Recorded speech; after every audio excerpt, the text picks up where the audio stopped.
mesdemoiselles et messieurs les journalistes. Je vous remercie d'avoir répondu à cette conférence de presse que j'anime conjointement avec mon confrère et aîné, Maître Paul Kato Atita, qu'on ne présente plus. Je suis à ses côtés l'avocat de Madame Rekiat Madougou. Alors, avant d'entrer dans le vif du sujet, je voudrais vous informer que contrairement à ce qui a circulé sur les réseaux sociaux et jusqu'à ce matin, Madame Rekiat Madougou est toujours gardée à vue dans les locaux de la brigade économique et financière. Et donc, elle n'est pas en résidence surveillée.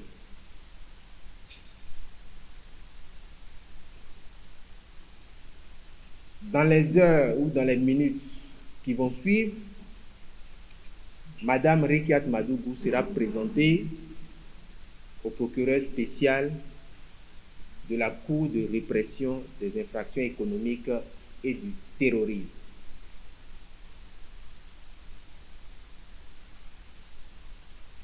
Nous ne nous faisons pas d'illusions en réalité sur l'issue de ce déferrement. Nous ne nous faisons pas d'illusions sur ce que serait la décision ou ce que sera la décision du procureur spécial qui certes a l'opportunité des poursuites, mais vu le contexte et les circonstances qui ont entouré l'interpellation de notre cliente, nous pensons que c'est un scénario qui est connu dans des dossiers qui ont une connotation fortement politique. Nous pensons que l'issue est connue d'avance. Alors, je voudrais, avant de poursuivre, revenir, et c'est très important, sur le point de presse qu'a donné le procureur spécial de la Criette dans la matinée du jeudi, c'est 4 mars, voilà, dans la matinée du jeudi 4 mars 2021. Alors, vous avez suivi avec nous ce point de presse que le procureur spécial a donné dans son bureau. On était autour de, je ne sais pas, 9h30 ou 10h. Alors, au moment où moi je prenais connaissance de ce point de presse à travers les réseaux sociaux que a donné le procureur spécial, Madame Rekiat Madougou revenait de Porto-Novo en exécution du mandat d'amener, parce qu'il faut comprendre, le mandat d'amener que le procureur a visé à signer, à décerner, lorsque la personne est interpellée, elle doit être présentée sur le champ au procureur qui a décerné le mandat. Et donc, c'est en exécution de ce mandat d'amener que Madame Rekiat Madougou a été présentée hier matin à Monsieur le procureur spécial. Donc, ce n'est pas un interrogatoire qu'elle a suivi du procureur spécial hier matin. Il faut que je situe le contexte. Ce n'est pas un interrogatoire qu'elle a suivi hier matin à la Criette lorsqu'elle lui a été présentée. On lui a notifié des charges et elle a été ramenée à la brigade économique et financière, sinon dans les locaux de la brigade économique et financière, pour être entendue pour qu'elle puisse donner sa version pour permettre à l'enquête de débuter en ce qui la concerne.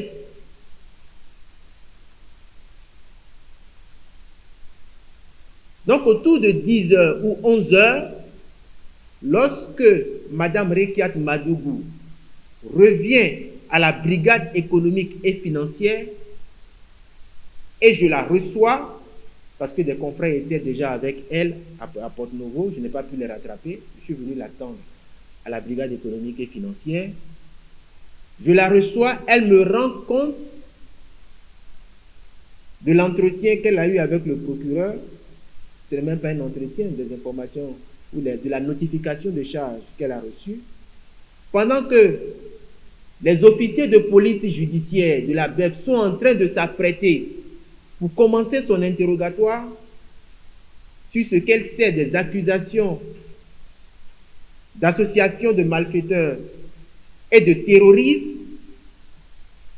pendant qu'on prenait son identité, on prenait l'identité de ces avocats que nous sommes, nous découvrons sur les réseaux sociaux que le procureur spécial de la Criette venait de donner un point de presse faisant état de ce que de lourds soupçons pèsent sur Mme Rekiat Madougou et qu'elle est impliquée dans un scénario d'assassinat politique contre des cadres et autorités de Parakou dans le but de faire échec au processus électoral et qu'elle a financé à travers M.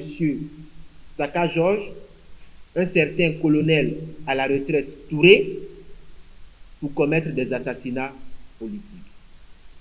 Et donc, c'est sur cette base-là qu'elle a été interpellée.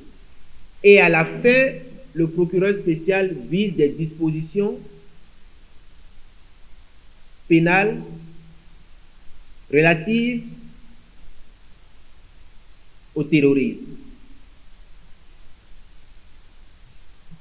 Quand Mme Rekiat Madougou a appris l'information, parce que nous lui avons rendu compte, étant donné qu'elle a été privée depuis la veille de ses téléphones portables, elle n'avait pas accès aux informations sur les réseaux sociaux.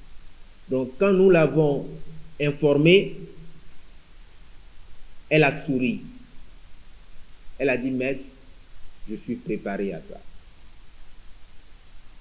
Si on veut se servir de la justice pour m'atteindre, je suis préparé à ça.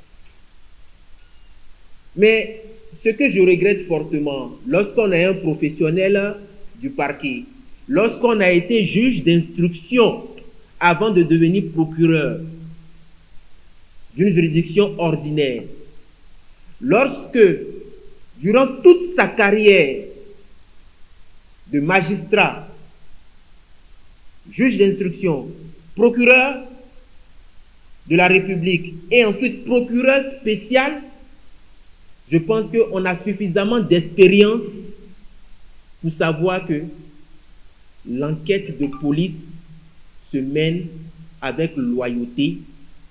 L'enquête de police met toutes les parties, que ce soit les victimes, que ce soit les mises en cause, en tout cas toutes les parties sur un pied d'égalité. Le contradictoire est très important. Donc, le procureur spécial, avec toute l'expérience qu'il a accumulée en matière pénale, ne pouvait pas conclure son point de presse en précisant ceci. Au stade où nous en sommes, Mme Rekiat Madougou bénéficie de la présomption d'innocence. C'est exprès, et je le dis, c'est exprès que le procureur spécial n'a pas précisé que Mme Rekiat Madougou, bien qu'elle ait été interpellée, bénéficie de la présomption d'innocence. Et c'est à dessein. Pourquoi c'est à dessein? Je vous ai dit qu'au moment où où elle revenait de la Criette, mais comment est-ce que le procureur spécial peut prendre fait et cause pour les déclarations de M. Touré ou du colonel Touré. Comment il peut se prévaloir des déclarations d'une seule partie sans attendre que la personne accusée donne sa version des faits, sans attendre que les enquêteurs de police qui exercent sous son autorité lui rendent compte des déclarations sur PV de Mme Rekiat Madougou, sans attendre les confrontations éventuelles qu'il y aurait entre les parties entre celle qui accuse et celle qui est accusée, sans attendre qu'on oppose à Mme Rekiat Madougou des éléments de preuve à l'issue peut-être de la perquisition ou à l'issue peut-être du tracking ou de la fouille de ses téléphones portables, sans entendre tous ces éléments jeter en pâture une dame qui n'est pas n'importe qui. Quoi qu'on veuille, quoi qu'on dise, on peut tout reprocher à Mme Rekiat Madougou. Mais c'est une femme d'État. Au-delà d'être béninoise et citoyenne, c'est une femme d'État qui a exercé le pouvoir politique, qui a été le supérieur hiérarchique des procureurs de la République, qui a été ministre garde des Sceaux, qui a occupé de hautes fonctions. Le procureur ne peut pas l'ignorer. Et donc, nous estimons qu'en s'empressant de venir devant la presse pour justifier l'arrestation brutale de Mme Rekiat Madougou, sans préciser qu'elle bénéficie de la présomption d'innocence, le procureur de la République a manifestement voulu salir la réputation de notre cliente, a manifestement voulu jeter l'opprobre sur la probité, sur l'honorabilité de notre cliente. Et quand c'est comme ça, nous disons que le parquet n'est pas indépendant. Certes, le procureur agit sous l'autorité du garde des Sceaux, mais c'est une autorité administrative. Ce n'est pas une autorité politique. Le procureur n'a pas à être politique. Le procureur n'a pas à prendre sur lui des instructions qui ont une visée politique. Il sort de son rôle. Le procureur n'est pas sans savoir que Mme Rekiat Madougou est la candidate d'un parti politique qui a désigné son duo et qui entend participer aux prochaines élections. Le procureur a fait fi de tout ça.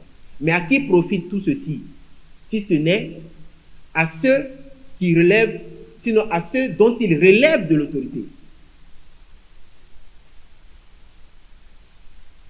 C'est dommage. Alors, dans un tel contexte, comment ne pas s'étonner, comment ne pas prévoir l'issue qui sera donnée à cette enquête dans les heures qui suivent? Le terrorisme,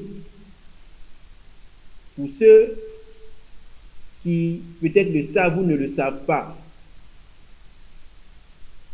il y a peut-être un peu plus d'1 an ou de 2 ans, des magistrats, ou 2 magistrats, se sont retrouvés en prison pour des actes de terrorisme. 2 magistrats se sont retrouvés en prison pour des actes de terrorisme. Il s'agit des substituts du procureur et du procureur lui-même des tribunaux de Kandji. Mais vous savez pourquoi ils se sont retrouvés en prison? Mais juste parce qu'ils ont fait leur travail.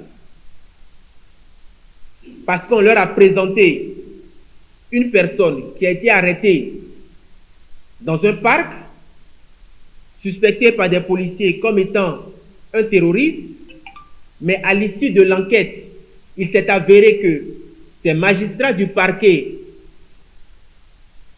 avaient, étant donné qu'ils ont seuls l'opportunité des poursuites, avaient décidé que ce dossier ne méritait pas poursuite. Ces magistrats du parquet ont donc classé le dossier sans suite puisque rien ne pouvait être reproché à cet individu, ils l'ont laissé partir. Mesdames et messieurs, ces deux magistrats sont en détention à la prison de Miserete pour complicité de terrorisme. Pour complicité de terrorisme ou pour acte terroriste. Donc, si des magistrats peuvent être des terroristes, des magistrats en fonction qui ont un salaire, qui pour avoir laissé partir une personne suspectée pour absence de charge ou d'éléments concordants, si des magistrats peuvent être des terroristes, donc ça veut dire que Mme Rekiat Madougou, en tant que simple femme, homme politique, peut naturellement aussi être considérée comme terroriste. En réalité, les terroristes ne sont décidés, on ne décide de vous attribuer la qualité de terroriste que lorsque ceux qui ont créé la criette le veulent. N'ayons pas peur des mots. Ayons le courage de le dire. Quand vous êtes ciblés, quand ceux qui ont créé la criette décident de vous attribuer l'accusation de terrorisme, vous ne pouvez pas y échapper. Nous disions que le scénario qui a consisté à interpeller Mme Rekiat Madougou à la descente du pont de Porto-Novo il y a de cela 2 jours, alors qu'elle sortait d'une conférence de presse aux côtés de M. Joël Aïvo du FRD, ce scénario-là était le deuxième. Et si ce scénario avait échoué, il y aurait un 3e scénario, voire un 4e, un 5e scénario. Parce qu'en réalité, je vous ai dit que c'est le 2e scénario parce qu'il y en a eu un premier. Mais ce premier a échoué. Pourquoi il a échoué? Qu'il vous souvienne, M. Biodraman Tidjani a été convoqué par le procureur spécial de la Cour de répression des infractions économiques et du terrorisme à son bureau le lundi 23 février à 10 h. M. Biodraman Tidjani, proche collaborateur, je l'avoue, de Mme Rekiat Madougou, a répondu à la convocation seul. Il s'est rendu seul à Porto-Novo. À 10 h, il était déjà présent, accompagné d'un ami et des parents. Il a attendu de 10 h à 21 h. Il était toujours seul, sans assistance. Le procureur spécial va le recevoir à ce moment-là, à 21 h. Alors, dites-vous, messieurs, quand on est un terroriste, quand on est un malfaiteur, et quand on décide de ne pas se faire accompagner par un avocat, dans quel état d'esprit l'on peut se trouver si ce n'est pas celui de la confiance en la justice? Si ce n'est pas celui de ce qu'on n'a rien à se reprocher, si ce n'est pas celui de ce que, même si on a quelque chose à nous reprocher, il va falloir qu'on mette devant nous des éléments qui nous accablent. Et donc c'est en toute confiance, mais je dirais de façon naïve, que M. Biodraman Tidjani se présente au bureau de M. le procureur, qui va le faire attendre, patienter pendant toute une demi-journée. Alors, M. le procureur reçoit M. Draman Tidjani, et comme par enchantement, lui pose cette question. Il nous est revenu que vous avez organisé dans votre bureau une réunion pour perpétrer un assassinat sur la personne de M. Thibault Ogou. Le procureur spécial pose cette question à M. Biodraman Tidjani. Stupéfait, bien entendu, M. Biodraman Tidjani lui répond, mais M. Thibault Ogou, M. le procureur, avec tout le respect que je vous dois, M. Thibault Ogou était présent à cette réunion. Comment est-ce qu'on peut préparer une réunion pour assassiner un activiste en sa présence? Il explique au procureur spécial ce qui a conduit à sa rencontre avec M. Thibault Ogou, qui réclamait une aide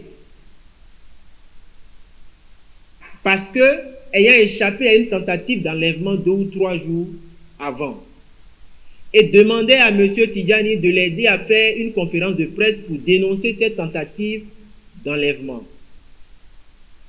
Et que cela a été fait, un huissier de justice a constaté cela. Il y a eu la presse télévisuelle, c'est comme ça on dit, non? La presse télévisée, c'est ça, voilà, qui est arrivée, qui a retransmis l'élément. Et ensuite, M. Thibault Ogou a été invité avec M. Fred Wenou, avec M. Dieudonné Biaou, avec M. Habib Ahandessi, avec d'autres activistes de la résistance et de l'opposition, des jeunes, pour préparer l'organisation de la manifestation consacrée au lancement du mouvement RJP. Et donc, c'est dans le bureau de M. Tidjani que cette réunion-là a eu lieu. Mais M. Thibault Ogou a déclaré, n'étant pas intéressé, parce que lui ne savait pas que c'était pour une telle organisation qu'il a été invité. Il préfère d'abord solliciter l'accord de ses autres membres, les autres membres de son mouvement, avant de donner son point de vue. C'est comme ça M. Thibault Ogou se serait retiré et est parti, et la réunion s'est poursuivie. Et vous avez vu à la télé, le mouvement RJP a été lancé. Donc, malgré cette explication, monsieur le procureur spécial, qui avait déjà pris sur lui la volonté de ne pas laisser monsieur Tidjani rentrer chez lui, cette nuit-là, c'est dans ces circonstances que monsieur Tidjani est conduit directement à la BEF pour être entendu. Toutes les questions qui ont été posées par monsieur le procureur spécial à monsieur Tidjani, toutes ces questions ont été reprises le lendemain, les mêmes questions ont été reprises le lendemain par la brigade criminelle. Il a donné sa version en présence de maître Kato Atita et moi. Il est resté ferme. Son jeune neveu, M. Mamadou Tidjani, à qui il a été demandé de conduire le véhicule de M. Tidjani, cette nuit-là de la Criette à la BEF, pendant qu'il attendait devant la brigade criminelle, on lui a demandé de faire venir le véhicule à l'intérieur parce que la police recherchait un téléphone portable, le téléphone de M. Tidjani. Ce téléphone n'ayant pas été retrouvé, M. Mamadou Mamadou Tidjani, le neveu, vous allez remarquer que les noms sont un peu similaires, donc je m'embrouille un peu, sera aussi interpellé pour disparition de téléphone. Il va se justifier pour dire, je n'ai fait que conduire le véhicule. Moi-même, je suis arrivé avec mon véhicule, mais comme c'est mon oncle, on m'a demandé de conduire le véhicule, je suis venu, je n'ai pas vu le téléphone. Et je n'ai aucun intérêt à garder le téléphone avec moi si je sais que c'est ce qui peut permettre la libération de mon oncle. Il va s'expliquer. Les deux seront présentés au procureur spécial. Nous serons à leur côté le lendemain, ou je crois le vendredi. Le vendredi. Le procureur nous promet de nous recevoir, M. Kato Atita, d'écouter M. Bior Draman Tidjani en notre présence. Il fait la promesse 2 fois à M. Kato Atita, il m'en fait une fois la promesse. Nous attendons. Il était 17 heures. Quand quelqu'un vient nous informer, messieurs les avocats, mais vos clients vous cherchent, ils ne vous voient pas. On dit, mais comment nos clients nous cherchent, ils ne nous voient pas? Le procureur va nous recevoir. On dit, non, le procureur ne va plus vous recevoir, il a déjà réglé le PV, vos clients sont déjà devant la commission d'instruction pour être inculpés. Tirez-en vous-même les conséquences. Nous descendons un étage en dessous, nous les rejoignons.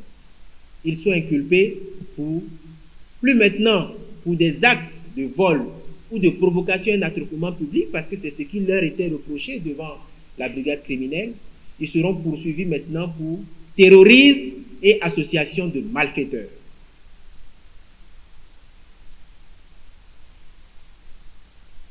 Mais dans ce dossier, M. Tidjani a dit clairement que personne ne m'a demandé d'attenter à la vie de quelqu'un. J'ai aidé M. Thibault Ogu, j'ai participé dans mon bureau à l'organisation d'un rassemblement politique, c'est tout. Et comme ce scénario a échoué, pendant que ce scénario était en train de connaître son épilogue, un autre était en train d'être déroulé. C'est celui de l'arrestation de M. Saka Georges et du colonel, je l'apprenais après, Touré. Et vous allez apprendre que M. Saka Georges a été interpellé à Parakou un vendredi soir ou un jeudi, je crois, ou je ne sais plus, dans la semaine, mais présenté, entendu, en l'absence d'un avocat. M. Saka Georges n'a pas été assisté par un avocat. Et on attendra après que l'ex-colonel de l'armée, M. Touré, aurait déclaré que M. Saka Georges l'aurait instruit à la demande de Mme Rekiat Madougou d'attenter à la vie de certaines autorités de Parakou. Donc ça, c'est le deuxième scénario.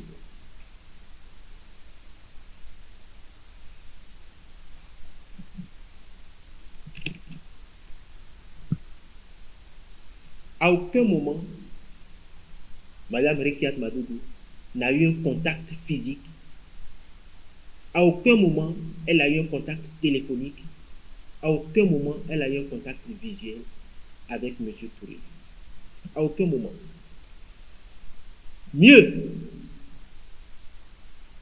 Mme Rekiat Madougou, pour le peu que vous savez d'elle,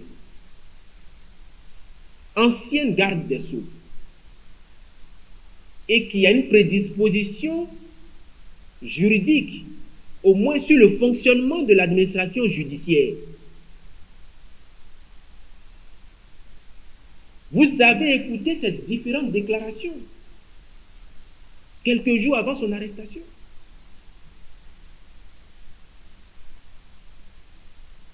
Elle était dans le pays, elle allait et venait. Comment une personne bien constituée, comment une personne qui sait qu'elle a commandité des assassinats politiques, comment saurait-elle que oui, les personnes à qui j'ai demandé de commettre des assassinats ont toutes deux été arrêtées, ont fait des aveux? Comment peut-elle rester sereine comme elle l'a été jusqu'au jour de son interpellation?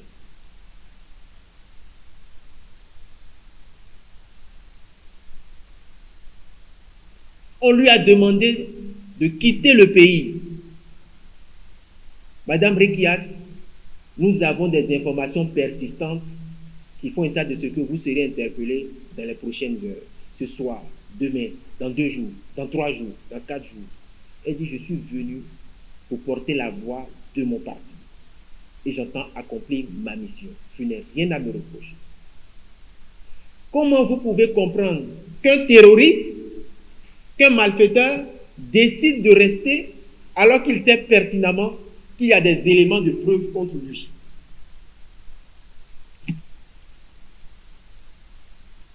Cela ressort vraiment de, je vais dire, passez-moi un mot, c'est comme on se croirait dans un rêve. Dans un rêve. C'est un scénario qui a été pensé, qui a été monté et qui est en train d'être exécuté avec le bras armé de la Criette. Parce que la Criette, aujourd'hui, quoi qu'on dise, ne peut pas se targuer d'être une juridiction indépendante. Moi, je n'ai rien contre les magistrats de la Criette. Ce sont tous des amis. Mais je vous assure, sous la foi de mon serment, aucun magistrat, que ce soit du parquet ou du siège, aucun magistrat à la Criette n'est libre. Aucun. Aucun. La justice au Bénin n'est plus libre.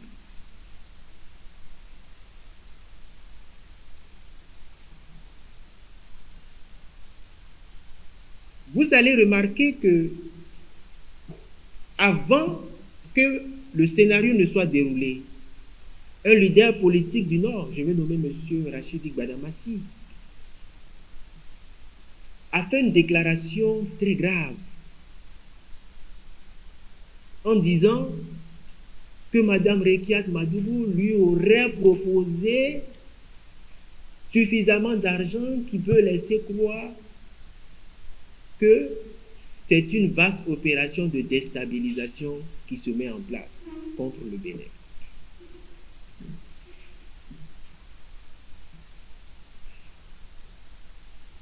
Je vais peut-être violer une confidence qui m'a été faite, mais retenez ceci. 2 ou 3 jours avant, le même Rachidi Gbadamassi faisait une confidence à Maître Paul Kato Atika sur ce qu'il avait peur pour sa vie. Il avait peur pour sa vie et qu'il aurait besoin de l'assistance de Maître Kato Atita pour le sortir de cela. Et M. Rachidi Gbadamassi s'apprêtait à faire une déclaration dans le sens d'un autre député qui a dit que lui, il souhaitait parrainer Rekiat Madougou. En fait, vous savez, nous les avocats,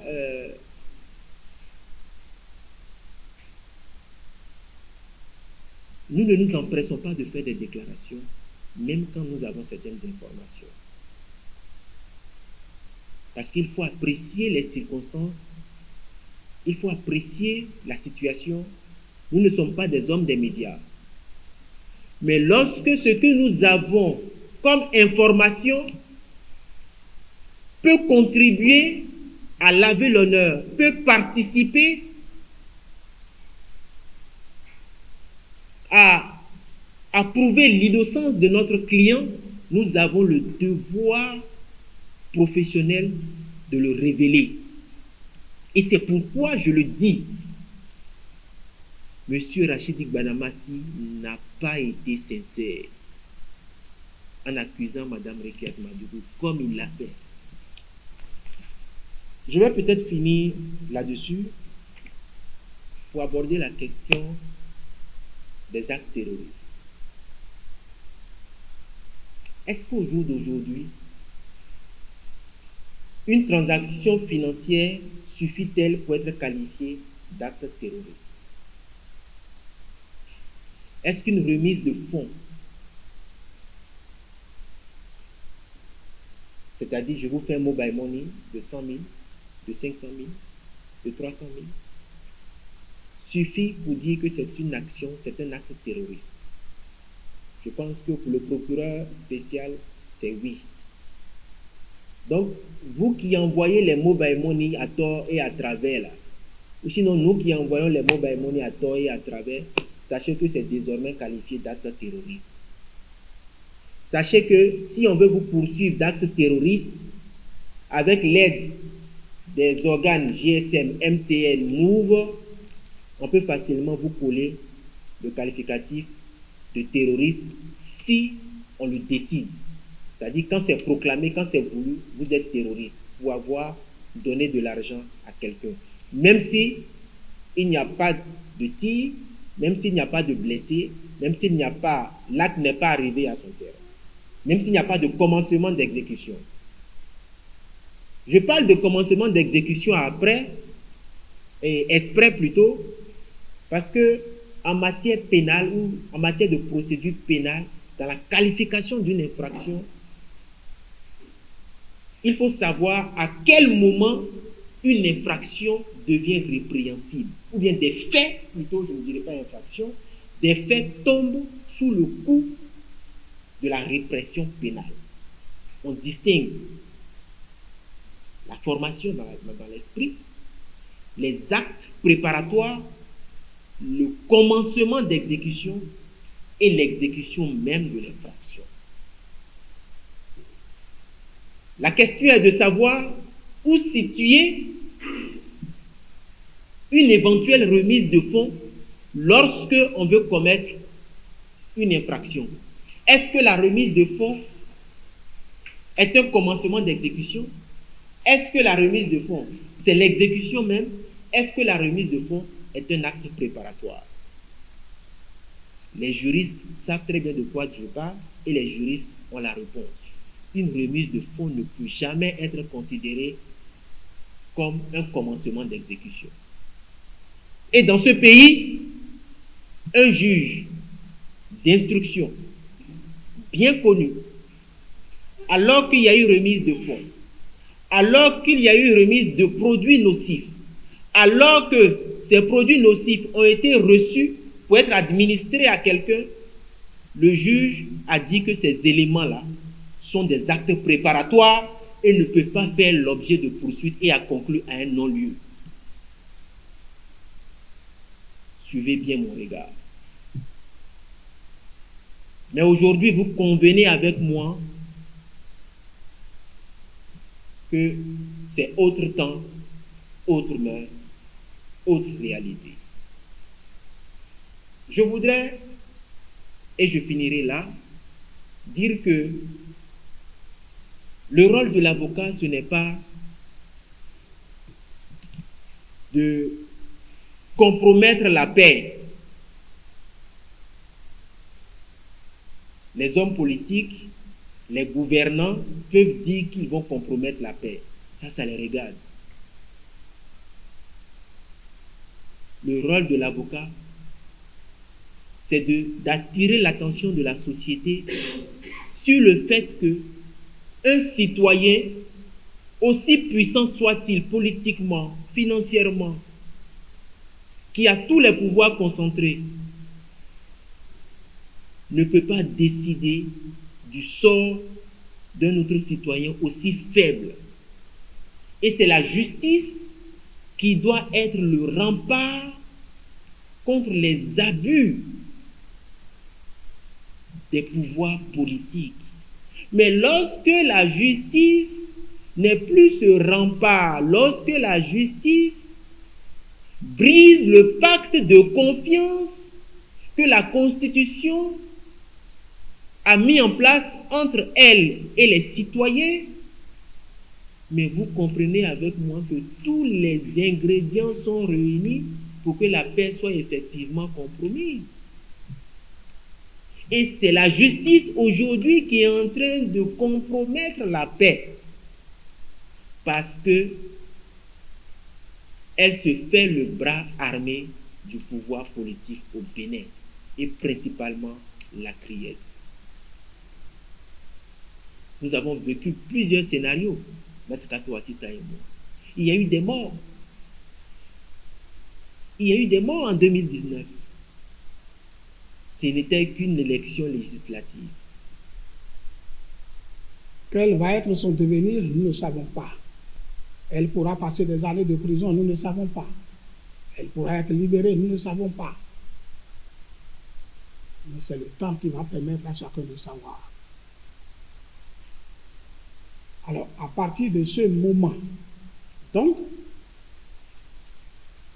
ce que nous voulons, c'est que chacun sache, dans son entourage, nous, professionnels, avocats, nos moyens sont limités pour faire ce combat-là. Parce que c'est un combat déséquilibré. C'est un combat qui ne se mène pas strictement sur le plan du droit tel que nous avons appris et tel que cela doit être. On insiste dessus. Les faits ont été sérieusement, abondamment rapportés et détaillés dans le truc. Mais contre tout ça, nous ne pouvons rien.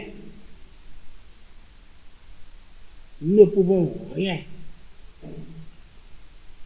Parce qu'aujourd'hui, les décisions ne sont pas des décisions exprimées et traitées telles que nous avons étudiées dans les facs, à travers les ouvrages, et telles que nous devions les appliquer.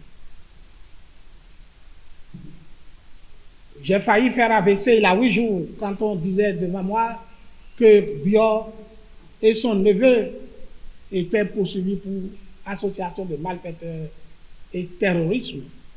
Mais rien de ça ne figurait dans le dossier. Le dossier que nous, on a eu. Parce que nous étions d'interrogatoire. Le dossier que nous, on a eu, j'étais loin de penser, d'imaginer. De penser et d'imaginer. Je ne pouvais jamais le penser ça. Qu'à la criette, on me parlera de terrorisme et d'association de malfaiteurs. J'étais loin de penser ça. Et quand j'ai entendu ça, ma réaction a été de dire au juge d'instruction, s'il avait le même dossier que moi, je le revois encore devant moi dans mon visage, dans son bureau. Il m'a répondu, restez près du code de procédure pénale. Mais je connais le code de procédure pénale. Et c'est pourquoi j'ai posé la question. C'est parce que j'ai le sentiment que nous n'avons pas le même dossier. Et que les intéressés ont été inculpés certainement à base de dossiers qui dépassent celui que je connais. Mais puisque je suis formé également pour respecter l'impérium du juge, je me suis tué, nous sommes partis. Devant le juge de liberté, nous avons abondamment plaidé en faveur de leur mise en liberté, de la non-poursuite avec mandat de dépôt. Mon jeune confrère s'est battu pour appuyer la garantie de représentation. Il a fortement, il a même d'ailleurs commencé par ça. N'empêche, tous les arguments ont été balayés avec des motivations au conditionnel. C'est-à-dire, l'on a décidé de priver 2 personnes de la liberté sur des motivations au conditionnel. Ce n'est pas sur des motivations au présent, ce n'est pas sur des motivations dans les constatations actuelles, mais au conditionnel. Je suis parti, je suis rentré chez moi. Je ne voudrais plus repartir aujourd'hui et assister à l'emprisonnement de Dame Requia sur des motivations au conditionnel. Je ne veux pas partir et être le porteur d'un faux espoir pour elle-même et pour ses proches. Nous étions hier au bureau du procureur spécial. Il faut reconnaître que, quelque part, il l'a reçu avec respect et considération. Du moins, hier, il l'a reçu, ça il faut le reconnaître, avec respect et considération. Et c'est face à cette considération, à cette marque particulière dans la réception, dans l'accueil qui a été réservé à Dame Madougou que j'ai compris qu'elle fut garde des Sceaux. Aussitôt, l'idée m'est venue en tête. Elle fut garde des Sceaux.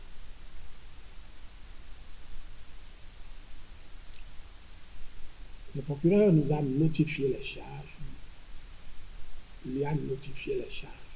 Mais cela avec quand même, il faut reconnaître, une certaine ouverture. Une certaine considération. Il faut reconnaître ça. Et il ne l'a pas traité comme une vulgaire individu. Il faudrait reconnaître. À chacun reconnaître des mérites, ce qu'ils ont fait de bon.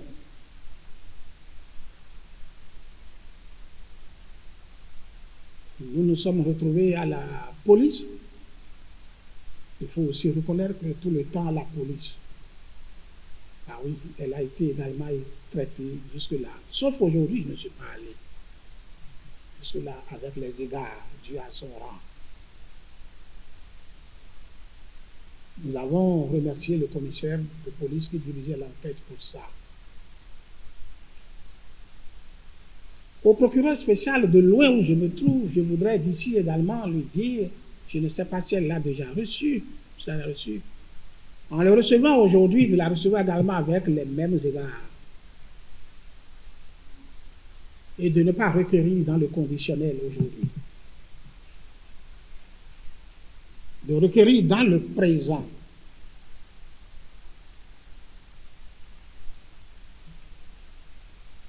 Je vous dis une chose. Et ça, je l'avais dit également aux enquêteurs dans l'affaire Buot. Il était là. En moins d'une phrase. J'ai dit, monsieur Buot, il est là aujourd'hui, mis en cause, il n'a plus la parole.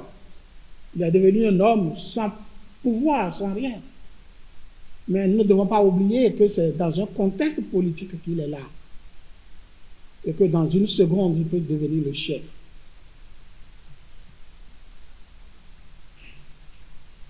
Alors, mes chers amis,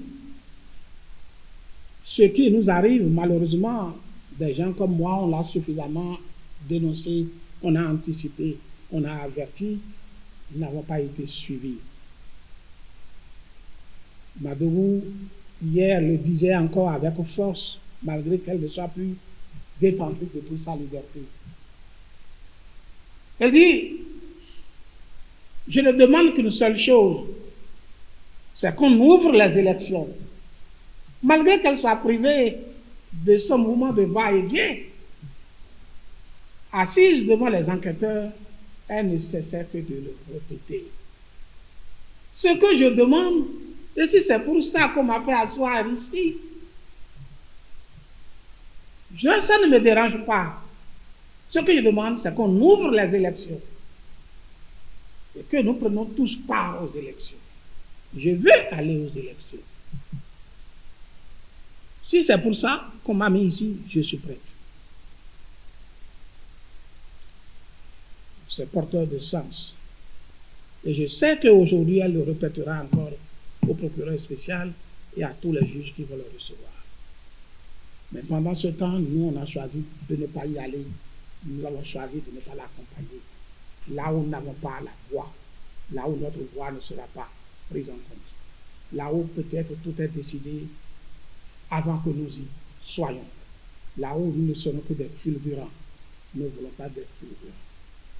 C'est notre manière d'être en harmonie avec notre conscience. Je n'ai plus autre chose à vous déclarer. Il y a d'autres aspects de la question, peut-être à d'autres actions.